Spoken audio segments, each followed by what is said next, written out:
Assalamualaikum warahmatullahi wabarakatuh. Perkenalkan, nama saya Liman Khairul Ibad, dipanggil Ale, dari Informatika 21, akan mempresentasikan tugas mata kuliah arsitektur komputer, yaitu merakit PC sendiri ya, buat programmer. Nah, oke, langsung saja. Merakit personal komputer ya, atau PC yang sering dikenal di zaman sekarang kan banyak ya, karena memang semenjak pandemi kemarin banyak kegiatan yang memang harus dilakukan di dalam rumah, dan itu membutuhkan uh, meet online dan lain, dan dengan adanya PC itu akan memudahkan kita untuk bekerja di dalam rumah ya. Lanjut, terbelakang kenapa bagi saya sebagai anak teknik informatika gitu ya, kita pastinya akan banyak mengotak-atik laptop komputer, karena memang pekerjaan kita tidak jauh dari yang namanya ngoding atau bikin program. Maka dari itu, kita harus mengetahui bagaimana struktur komputer itu sendiri. Nah, nah, tapi bagi seorang anak informatika juga harus diperhatikan spesifikasi device yang hendak dipakai, karena untuk bisa menjalankan sebuah program atau membuat sebuah program itu membutuhkan PC atau device yang mumpuni, sehingga tidak terjadi yang namanya nge-lag atau nge-hang gitu ya. Jadi harus memiliki device yang mumpuni. Nah, sebelum itu eh, saya di sini akan jelaskan tentang sistem unit dulu ya. Sistem unit itu adalah suatu rangkaian di dalamnya terdapat komponen-komponen elektronik dari komputer yang digunakan untuk memproses data. Jadi singkatnya, sistem unit ini adalah di mana otak dari si PC ini. Nah, jadi sistem unit ini adalah otak yang dimana kalau nggak ada sistem unit ini, maka PC itu tidak bisa dijalankan. Oke, lanjut. Sistem unit yang cocok versi Ale gitu ya, versi saya. Jadi sistem unit yang kita akan bahas ini sebenarnya sering kita dengar dengan istilah CPU atau Central Processing Unit, ya, di mana CPU ini sebagai otak dari berjalannya sebuah komputer gitu. Nah, tapi CPU ini kan yang biasa kita lihat itu kan seperti kayak tabung kotak gitu ya. Nah, di dalam si CPU itu terdapat komponen-komponen yang akan membuat si PC ini bisa bekerja. Ibaratnya tadi ketika dalam pengertian awal bahwa untuk mengolah data. Nah, nanti ada sistem-sistem atau komponen-komponen di dalam CPU tersebut yang akan mengolah data yang akan ditampilkan di dalam monitor dari komputer. Yang pertama, komponen yang pertama dan yang paling penting sih ini, yaitu motherboard. Ya, motherboard ini nantinya akan menjadi tempat untuk menyimpan prosesor, RAM, dan lain-lain lah. Pokoknya ini tuh menjadi rangka awal dibuatnya sebuah PC gitu ya. Jadi harus ada motherboard yang utama. Kemudian tadi ya, seperti yang sudah saya bilang, harus ada prosesornya ya. Dan prosesornya itu kita bisa pakai AMD atau Intel, apapun lah, mau itu generasi 7 atau Intel 9, Intel 4, Intel 5, bebas ya, gimana kebutuhan kalian. Kalau buat programmer mungkin dibutuhkan Intel yang memang high class, gak usah terlalu high class, tapi cukup mengangkat, kayak Intel 7, generasi 7 itu udah lumayan sih kalau kata saya. Nah, terus selain prosesor dibutuhkan juga storage ya. Storage ini paling penting juga, karena dimana nanti bisa menyimpan data-data yang akan dibuat di programmer gitu. Nah, ada dua jenis storage. Yang pertama itu ada HDD atau biasa kita sebut hard disk. Dan yang kedua yang sedang booming di tahun-tahun sekarang gitu ya, yaitu SSD.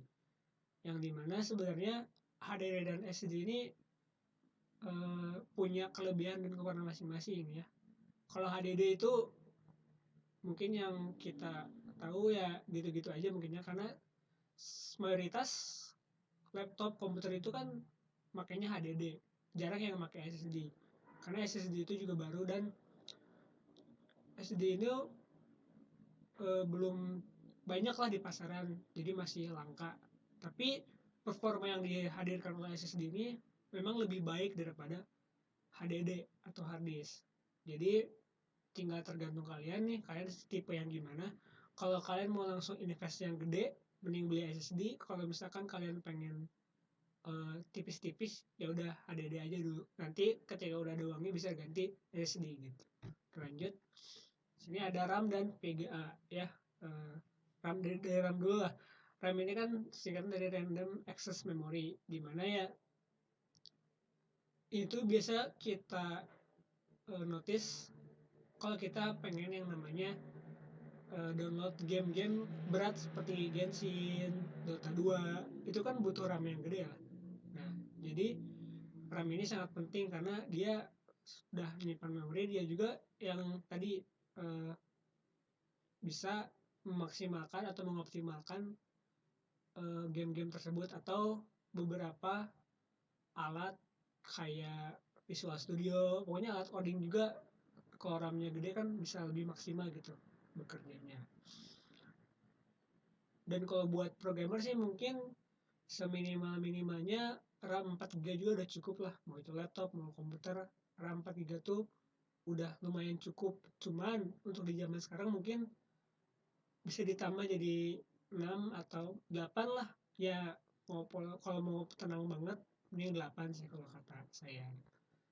Nah, terus ada VGA. VGA ini eh, biasanya para gamer sih, karena kalau misalkan buat merasakan adrenalin ketika bermain game itu VGA ini sangat penting. Karena kalau VGA-nya jelek, maka warna yang ditampilkan di dalam layar ketika bermain game itu ya gitu gitu aja gitu, monoton, tidak bagus.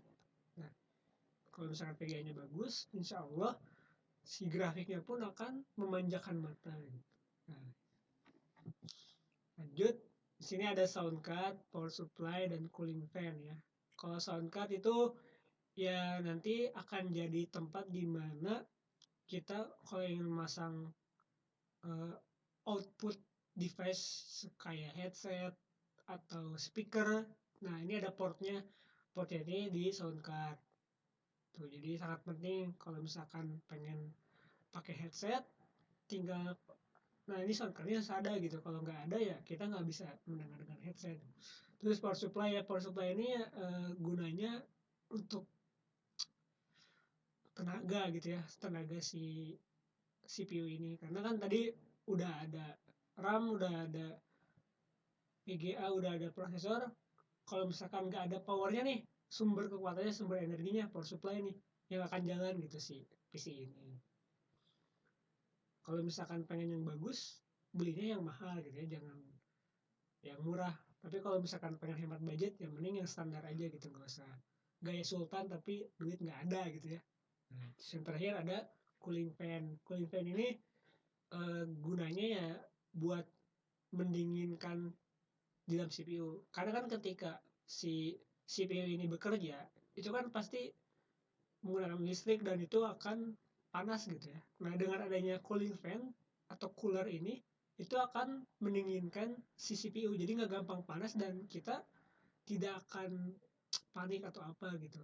Jadi memang ini salah satu, nggak penting sih cooling fan ini, cuman tadi ingin dengan kenyamanan gitu ya, sebagai programmer kan, apalagi kan programmer mah kan kerjanya bakal nonstop gitu, nggak bakal bentar-bentar, bakal lama. Nah, dengan adanya cooling fan ini akan mempernyaman ketika kita sedang ngoding atau bikin program gitu. Nah, ini ada quotes ya, ini quotes yang sebenarnya nggak terlalu penting, cuman boleh dibaca sama teman-teman ya. Kayak saya kasih 5 detik, 1 2 3 4 5. Oke, terima kasih. Mungkin begitu aja untuk penjelasan tentang sistem unit. Untuk tambahannya, memang dibutuhkan juga dalam merakit PC kan, kayak input device, output device juga penting gitu. Kalau input device itu apa-apa device yang udah termasuk kayak monitor, keyboard, mouse itu termasuk input device. Dan kalau misalkan pengen merakit atau buat programmer ya carinya yang memang si keyboard itu nyaman, terus monitornya juga mungkin lumayan lebar gitu luas, dan mouse-nya juga bisa mouse yang mungkin gak terlalu nyentrik ya, kayak ya udah mouse Logitech biasa aja gitu, nggak usah yang berwarna-berwarna gitu. Terus untuk di output device-nya ya kalian bisa tadi masukin headset, kemudian hard disk yang nyolok gitu atau flash disk. Nah itu bisa jadi uh, output device yang digunakan oleh programmer. Ya, mungkin itu aja pada hari ini. Terima kasih sudah menonton. Assalamualaikum warahmatullahi wabarakatuh.